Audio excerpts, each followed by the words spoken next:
Bilonia Arlivo Tangushoika Congress ni Emler Shudip Rai Bormon 2024 Bisini Lok Sabha Chokmoino Kitingi Tabo Congress Bodol Shalbrom no Bodol Bahake Ragnai Bodol Bishingo Tomuno Kebel Ngi Tonke Derahui Tonke Abono Bahake Debo Karak Planai Abonote Tabo Shalbrom no Chernane Bagai Kholawa Onkorja Abo Aikeno Chasalo Diboni Dam Sisa Tama Jorabo Tangushoika Bilonia Arlivo Ar Tangushoika Hangorte Bakasti Pirmni Congress ni Adonodol Logit Langai Asli Kokshap Klaizaka Shagra Hanguri Shodor Bilonia Congress Bodo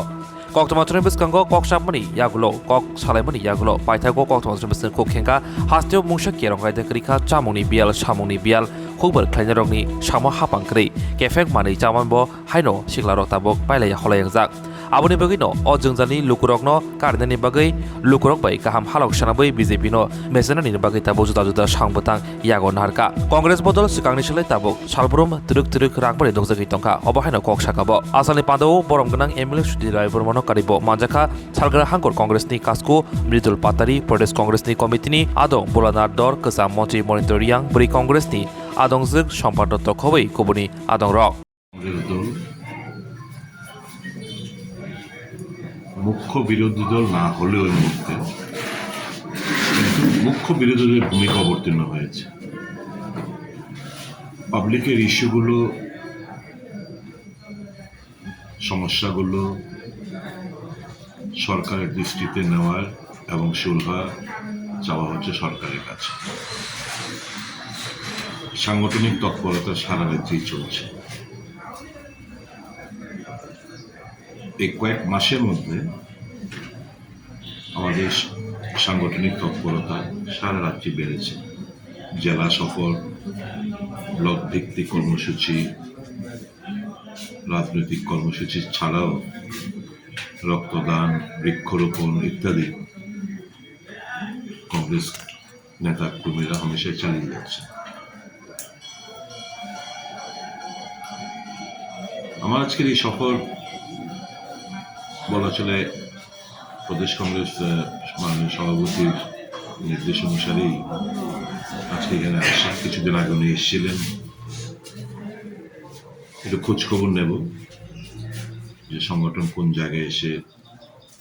পৌঁছেছে দুর্বলতার দিকগুলো কোন কোন জায়গাগুলো দুর্বলতা কতটুকু আমরা এগোলাম আগামী দিনে আমাদের কি করণীয় ভয়াবহ পরিস্থিতি চলছে সারা রাজ্য জুড়ে কাজ নেই বেকারত্বের জ্বালা নেশায় আকৃষ্ট ছাত্র যুব সমাজ স্বাস্থ্য শিক্ষা ব্যবস্থা ভেঙে চুরমার কর্মসংস্থানের কোনো উদ্যোগ রাজ্য সরকারের নেই প্রচুর শূন্যপদ খালি পড়ে রয়েছে বিভিন্ন দপ্তরে এগুলো ভরাট করার কোনো পূরণ করার কোনো উদ্যোগ নেই কৃষকরা আজকে পরপরই যে দুটো বৃষ্টি হয়ে কৃষক এবং চাষিরা দারুণভাবে ক্ষতিগ্রস্ত তাদের পাশে সরকার কৃষক এবং চাষিদের পাশে নেই আইন শৃঙ্খলা তলানিতে খুন অস্বাভাবিক মৃত্যু লেগেই রয়েছে গ্রাম পাহাড়ে কাজ নেই খাদ্য নেই অনাহারে অর্ধাহারে মারা যাচ্ছে অনাহারের তাড়নায় শিশু বিক্রি হচ্ছে অনাহারের তাড়নায় একই পরিবারের 3 জন সুসাইড করছে 20কে আত্মহত্যা করছে এই সমস্ত ঘটনা রাজ্যের প্রশাসন সম্পর্কে ভালো ইঙ্গিত দেয় না তো এগুলোকে পুঁজি করেই আমরা একটা উদ্যোগ নিয়েছি কংগ্রেস দল যে মানুষের সঙ্গে একটা নিবিড় সম্পর্ক তৈরি করা গণতন্ত্রের শেষ কথা মানুষই বলে এ রাজ্যের কেউই খুশি নয় আজকে জনজাতিরা তপশিলি জাতি জনজাতি আদিবাসীরা দারুণভাবে অবহেলিত এদের জমানায় সংখ্যালঘুরা ত্রাসে রয়েছে সারা দেশ জুড়ে এখানে আমি প্রাক্তন মুখ্যমন্ত্রীর বক্তব্য শুনেছি যে সিপিএম এখানে একাই লড়াই করবে। এটা তো আর বিধানসভা কিংবা উপনির্বাচন না। আপনারা জানেন ইন্ডিয়া জোট রয়েছে। বিজেপিকে পরাস্ত করতে গেলে ইন্ডিয়া জোট সবাই মিলে বসে যে সিদ্ধান্ত নেবে, সেই সিদ্ধান্ত মোতাবেকই সকলকে আমাদের চলতে হবে। এখান থেকে চট করে কোনো নেতা বলে দিলেন আমরা একা লড়বো, কিংবা আমি বললাম আজকে এখানে আমরা একাই লড়বো, এটা আমার অনুচিত। তার আমার এখতিয়ারে নয় সেটা। ইন্ডিয়া জোটের নেতৃত্ব বসে ঠিক করবে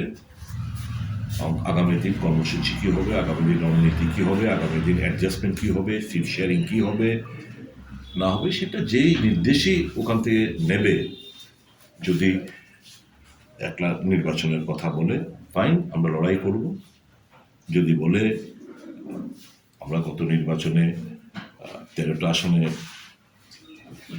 আমাদের চাহিদা ছিল অনেক, কিন্তু মাত্র 13টা আসন দিয়েছে, অন্যায় হয়েছে, তারপর হজম করেছি। উপনির্বাচনেও আমরা চেয়েছিলাম একটা আসনে আমরা লড়াই করতে, আমাদেরকে দেওয়া হয়নি। এখন তো দেশের নির্বাচন, দেশের নির্বাচনে কংগ্রেসকে সমর্থন করাটাই অন্যান্য দলগুলো যারা বিজেপিকে পরাস্ত করতে চায়, দুটো আসনে কংগ্রেসকে সমর্থন করাটাই হবে সবচেয়ে ভালো উপায় বিজেপিকে পরাস্ত করার জন্য। যে সিদ্ধান্তই ইন্ডিয়া জোটের ওনারা নেবেন সেটা আমাদের মানতে হবে। রাজত্বের অবসান দরকার, গণতান্ত্রিক পদ্ধতিতে এবং সংগঠনের মাধ্যমেই সেটা শক্তি সঞ্চয় করে আমরা মানুষের পাশে যাব। তার জন্য আজকে এখানে আবার আসি। সুশাসন যদি হয় সন্তান বিক্রি করবে তারপর বলবে সুশাসন, তাদের ভাষা সেটা হতে পারে। নেশায় এমন কোনো অলিগলি নেই ত্রিপুরা রাজ্যে যেখানে নেশা খাওয়া বসে, এবং কারা এর সাথে জড়িত, কেন দুর্বলতা কোন জায়গাগুলো, কেন কঠোর হস্তে এগুলোকে দমন করছে না, এটা সকলেরই জানা। নেশা ছড়িয়ে গেছে, নেশামুক্ত ত্রিপুরা করবে, উল্টো নেশা ছড়িয়ে গেছে, নেশার সঙ্গে যুক্ত হয়ে যাচ্ছে ছাত্র যুব সমাজ। এটাকে যদি সুশাসন বলে আমাদের কিছু বলার নেই। স্বাস্থ্য শিক্ষা ব্যবস্থা ভেঙে চুরমার, এটাকে যদি এরা সুশাসন বলে আমার কিছু বলার নেই। নিয়োগ নেই, খাদ্যের অভাবে সন্তান বিক্রি হচ্ছে, অভাবে অনটনে আত্মহত্যার পথ বেছে নিচ্ছে, এটাকে যদি এরা বলে সুশাসন আমার কিছু বলার নেই। আইন শৃঙ্খলা তলানিতে প্রত্যেক দিন কোথাও না কোথাও আনন্যাচারাল খুন, চুরি, ডাকাতি, এই জিনিসগুলো লেগেই রয়েছে। এটাকে যদি এরা বলে সুশাসন আমার কিছু বলার নেই। তবে হ্যাঁ, সারা রাজ্যে ফ্ল্যাক্সের মধ্যে দেখতে পাচ্ছি সুশাসনের খবর, এদের মধ্যে দেখতে পাচ্ছি সুশাসনের খবর, কিন্তু বাস্তবে নিরিখে একটা জঙ্গলের রাজত্ব কাম হয়ে রয়েছে এ রাজ্যে।